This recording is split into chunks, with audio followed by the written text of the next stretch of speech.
Los incas no empezaron donde crees. Y si te soy honesto, probablemente tampoco fueron el inicio de nada, porque cuando uno se hace la pregunta típica, ¿de dónde vienen los incas?, parece que la respuesta debería ser simple: un lugar, un momento, una historia clara, pero no lo es. De hecho, cuando empiezas a mirar un poco más atrás, te das cuenta de algo raro.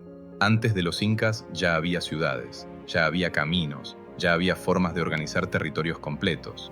Entonces la pregunta cambia y se vuelve mucho más interesante. Si todo eso ya existía, ¿qué hicieron realmente los incas? Porque tal vez no fueron los primeros, fueron otra cosa. Fueron el resultado de algo que llevaba siglos construyéndose, de ideas que pasaron de una cultura a otra, de formas de entender el mundo que no desaparecieron, sino que se fueron acumulando. Y si eso es así, entonces el origen de los incas no está en un solo lugar, está en todo lo que vino antes. Así que en este video no vamos a buscar un inicio, vamos a hacer algo distinto, vamos a retroceder, a mirar las culturas que estuvieron antes y a tratar de entender algo que casi nunca se explica bien: cómo se fue formando, paso a paso, el mundo que hizo posible a los incas. Porque cuando juntas todas esas piezas, lo que aparece no es solo historia, es un sistema, y empieza mucho antes de lo que imaginamos. Únete a Storylab, dale like y suscríbete para seguir explorando el pasado. Los primeros patrones. Si queremos entender a los incas, tenemos que partir por algo básico. Cuando ellos aparecen, los Andes ya tenían miles de años de desarrollo. No estamos frente a un inicio, estamos frente a una continuidad. Caral, una sociedad compleja sin guerra. Hace aproximadamente 3000 a.C., en el valle de Supe, en la costa central del actual Perú, surge Caral. Es considerada la civilización más antigua de América, y esto es importante por una razón concreta: ya presenta características de una sociedad compleja. Centros urbanos planificados, arquitectura monumental, plataformas, plazas hundidas. Especialización del trabajo, redes de intercambio con otras regiones. Pero hay un punto clave que la distingue. No hay evidencia de guerra organizada. No se han encontrado murallas defensivas. No hay armas asociadas a conflictos. No hay indicios de enfrentamientos a gran escala. Entonces, la pregunta es evidente: ¿cómo se sostiene una sociedad así? La evidencia apunta a un modelo basado en intercambio entre regiones, costa-valle-sierra, producción complementaria, pesca, agricultura, algodón, organización social coordinada, probablemente con base ritual. Esto introduce una idea fundamental en el mundo andino: la complementariedad. Diferentes territorios no compiten necesariamente, se integran, y esto no es menor, porque siglos después esta misma lógica seguirá apareciendo. Chavín. Integración cultural a escala andina. Aproximadamente entre 900 y 200 a.C., en la sierra central del actual Perú, surge Chavín de Huántar, ubicado en un punto estratégico de conexión entre distintas regiones. Aquí aparece otro tipo de desarrollo. No es solo organización económica o territorial, es integración cultural. Chavín funciona como un centro religioso de alcance andino, y esto se sostiene en evidencia concreta. Estilos artísticos similares encontrados en regiones lejanas, circulación de objetos rituales, iconografía compartida en distintos territorios. Personas de distintas zonas llegan a Chavín, no para ser conquistadas, sino para participar en prácticas rituales. La arquitectura refuerza esta experiencia. Galerías internas, canales hidráulicos que generan sonido, espacios cerrados diseñados para rituales. En el centro del templo se encuentra el lanzón monolítico, una figura que combina rasgos humanos y animales. Y aquí aparece otro elemento clave: el lenguaje simbólico. Jaguar, serpiente, ave. Estas figuras no son decorativas. Forman parte de un sistema de significado compartido. Y cuando distintas culturas comparten símbolos, empiezan a compartir una forma de entender el mundo. Conexión. Los primeros elementos del sistema. Si observamos Caral y Chavín en conjunto, aparece un patrón claro. Caral muestra organización social y económica compleja. Chavín muestra integración cultural a gran escala. Esto significa que, siglos antes de los incas, ya existían estructuras que conectaban territorios, personas y creencias. No como un imperio centralizado, pero sí como un sistema en formación. Y esto cambia completamente la pregunta inicial. Porque entonces, los incas no aparecen en un vacío, aparecen en un mundo donde ya existen redes, ya existe conocimiento acumulado, ya existen formas complejas de organización, y eso nos obliga a mirar el proceso completo, porque si esto ya estaba en marcha, lo importante no es solo quién vino después, sino cómo todo esto fue evolucionando. Y en ese proceso, el sistema empieza a tomar nuevas formas, porque con el tiempo, esa lógica no solo se mantuvo, también empezó a expresarse de nuevas maneras. El lenguaje y el territorio. Si en los primeros desarrollos vimos cómo se organizaban las sociedades y cómo comenzaban a compartir ideas, el siguiente paso es entender algo distinto, cómo ese sistema empieza a expresarse. No solo en estructuras, no solo en rituales, sino en formas visibles de comunicación. Paracas, el lenguaje textil. Entre aproximadamente 700 y 200 a.C., en la costa sur del actual Perú, se desarrolla la cultura Paracas. A diferencia de otras culturas, Paracas no destaca por grandes construcciones monumentales. Su principal legado está en otro lugar, los textiles, y no se trata solo de vestimenta. Los mantos Paracas son uno de los sistemas textiles más complejos del mundo antiguo. Uso de algodón y fibra de camélido. Técnicas avanzadas de bordado. Amplia gama de colores obtenidos de pigmentos naturales. Pero lo más importante no es la técnica, es el contenido. En estos textiles aparecen figuras humanas, seres híbridos, animales simbólicos, escenas rituales. Esto sugiere algo concreto. Los textiles funcionan como un medio de transmisión de información. No hay escritura alfabética, pero sí hay lenguaje, un lenguaje visual, codificado en hilos. Y este lenguaje no es privado, circula, se comparte, se reconoce. Además, su uso en contextos funerarios refuerza su importancia. Los llamados fardos funerarios contienen cuerpos envueltos en múltiples capas de textiles. Esto indica que el textil tiene valor simbólico. Está asociado a identidad, estatus y creencias. Forma parte de una continuidad entre vida y muerte. Aquí el sistema ya no solo organiza o conecta, empieza a comunicar. Nazca, el territorio como mensaje. Siglos después, en la misma región, entre aproximadamente 100 a.C. y 800 después de Cristo, surge la cultura Nazca.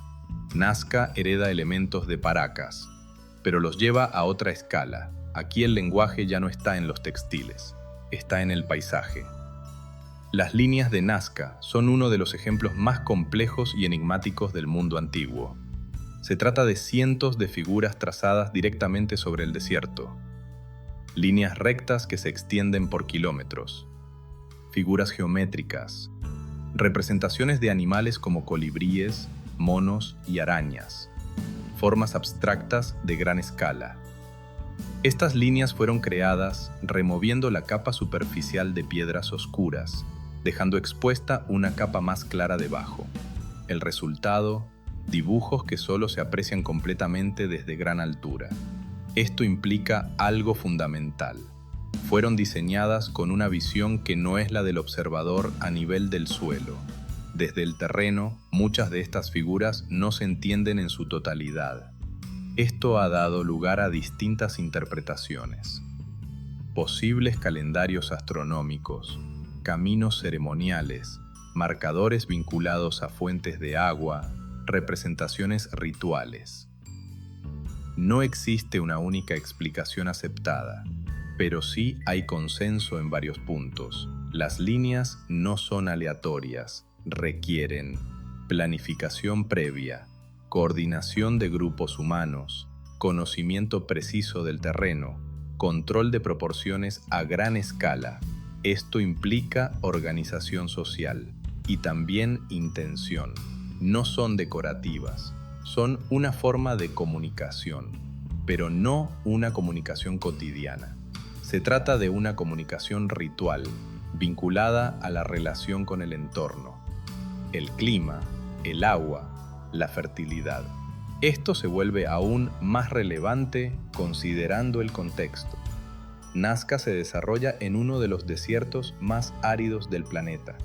Aquí, el acceso al agua es determinante, y muchas de las líneas parecen estar relacionadas con dinámicas territoriales vinculadas a este recurso. Esto se complementa con otra evidencia clave: los puquios, sistemas hidráulicos subterráneos diseñados para captar y distribuir agua. Canales excavados, estructuras en espiral para ventilación y acceso, redes que conectan acuíferos con zonas de cultivo. Algunos de estos sistemas siguen en uso hoy. Esto demuestra un conocimiento técnico avanzado del entorno. Entonces, con Nazca, el sistema alcanza un nuevo nivel. Comprende el territorio, lo interviene y lo utiliza como medio de expresión. El paisaje deja de ser un fondo, se convierte en un soporte activo de información. Conexión. El sistema se hace visible. Si observamos Paracas y Nazca en conjunto, aparece un cambio importante. Paracas desarrolla un lenguaje portátil. Nazca desarrolla un lenguaje territorial. Ambos cumplen una función similar: transmitir información dentro del sistema. Esto implica que ya existe transmisión de conocimiento, ya hay códigos compartidos, ya hay intención de permanencia. El sistema no solo conecta, no solo organiza, ahora también comunica. Y eso es clave, porque a medida que crece la complejidad, la comunicación se vuelve fundamental. Y en el siguiente paso, vamos a ver cómo todo esto se transforma en algo distinto, no solo ideas, estructuras operativas. El sistema se vuelve operativo. Hasta ahora vimos cómo el mundo andino se organizaba, se conectaba, se expresaba, pero todo eso todavía tiene un límite, porque un sistema puede existir, puede comunicar, pero si no puede sostenerse en el tiempo, no se consolida. Y aquí es donde aparece un cambio clave. El sistema deja de ser solo cultural o simbólico y empieza a volverse operativo. Moche: poder, jerarquía y control. Entre aproximadamente 100 y 800 después de Cristo, en la costa norte del actual Perú, se desarrolla la cultura moche. A diferencia de las culturas anteriores, aquí vemos algo mucho más explícito: estructuras de poder. Los moche construyen centros monumentales como Huaca del Sol, Huaca de la Luna. Estos no son solo espacios ceremoniales, son centros políticos, religiosos y administrativos. Y a diferencia de Caral o Chavín, aquí sí aparece la guerra. Esto está respaldado por evidencia directa. Representaciones de combate en murales, escenas de captura de prisioneros, sacrificios rituales documentados.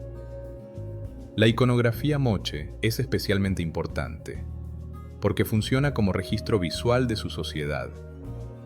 Guerreros, sacerdotes, élites, prisioneros. Esto indica una estructura claramente jerárquica, donde el poder no solo existe, se muestra. Además, desarrollaron sistemas de irrigación, agricultura intensiva, producción artesanal especializada. Esto implica control de recursos. Entonces, con moche aparece algo nuevo. El sistema empieza a integrar poder, economía y control social. Tiwanaku, Ingeniería y cosmovisión. En paralelo, entre aproximadamente 500 y 1000 después de Cristo, en el altiplano andino, cerca del lago Titicaca, se desarrolla Tiwanaku. Aquí el sistema toma otra forma. No se basa en la expansión militar directa, se basa en integración simbólica y técnica. Tiwanaku desarrolla una arquitectura monumental con características únicas. Bloques de piedra de gran tamaño, ensambles precisos sin mortero, espacios ceremoniales complejos. Pero más allá de la arquitectura, hay dos elementos clave. 1. Cosmovisión estructurada. La iconografía de Tiwanaku muestra figuras antropomorfas, deidades centrales, como el dios de los báculos, patrones geométricos repetitivos. Esto indica una visión organizada del universo, una forma de entender el mundo como sistema. 2. Ingeniería adaptativa. En un entorno extremo desarrollan los waru-waru, campos elevados, canales de agua, regulación térmica para evitar heladas. Esto permite aumentar la productividad, reducir riesgos climáticos, sostener población en altura. Entonces, Tiwanaku aporta algo distinto: integración entre conocimiento técnico y visión del mundo. El sistema no solo controla, también comprende el entorno. Wari. Administración y redes. Entre aproximadamente 600 y 1000 después de Cristo, en los Andes centrales del Perú, surge la cultura Wari. Aquí ocurre uno de los cambios más importantes. El sistema deja de ser local o regional y comienza a escalar. Wari desarrolla 1. Ciudades planificadas, zonas funcionales definidas, espacios administrativos, almacenes. Esto indica planificación urbana. 2. Red de caminos. Conectan distintas regiones mediante rutas estructuradas. Estas rutas permiten movimiento de recursos, circulación de información, control territorial. 3. Centros provinciales Wari establecen claves en distintos territorios. Desde ahí, administra poblaciones, organiza producción, mantiene cohesión del sistema, porque por primera vez vemos algo cercano a un modelo administrativo a gran escala. No es aún el Imperio Inca, pero sí es su antecedente más directo. Conexión. El sistema funciona. Si observamos estos tres casos en conjunto, Moche aporta poder, jerarquía y control social. Tiwanaku aporta integración entre cosmovisión y tecnología. Wari aporta administración, planificación y redes. Y cuando juntas estos elementos, el resultado es claro: el sistema andino ya no es solo cultural, es operativo. Puede organizar territorios, gestionar recursos, integrar poblaciones, sostenerse en el tiempo. Y esto cambia completamente el escenario, porque cuando los incas aparecen, no están inventando desde cero. Están entrando en un sistema que ya funciona, un sistema complejo, un sistema probado, y listo para ser llevado a una escala mayor, porque el siguiente paso ya no es construir el sistema, es expandirlo. Expansión y control. Si en el bloque anterior vimos cómo el sistema andino se vuelve operativo, el siguiente paso es entender algo clave. ¿Qué pasa cuando ese sistema se expande? Porque una cosa es organizar, otra muy distinta es sostener el control sobre territorios amplios. Chimu. Escala y dominio del entorno. Entre aproximadamente 900 y 1470 después de Cristo, en la costa norte del actual Perú, se desarrolla la cultura Chimú. Su capital fue Chan Chan, la ciudad de adobe más grande de América precolombina. Aquí vemos algo muy claro: escala. Chan Chan no es solo una ciudad grande, es una ciudad organizada.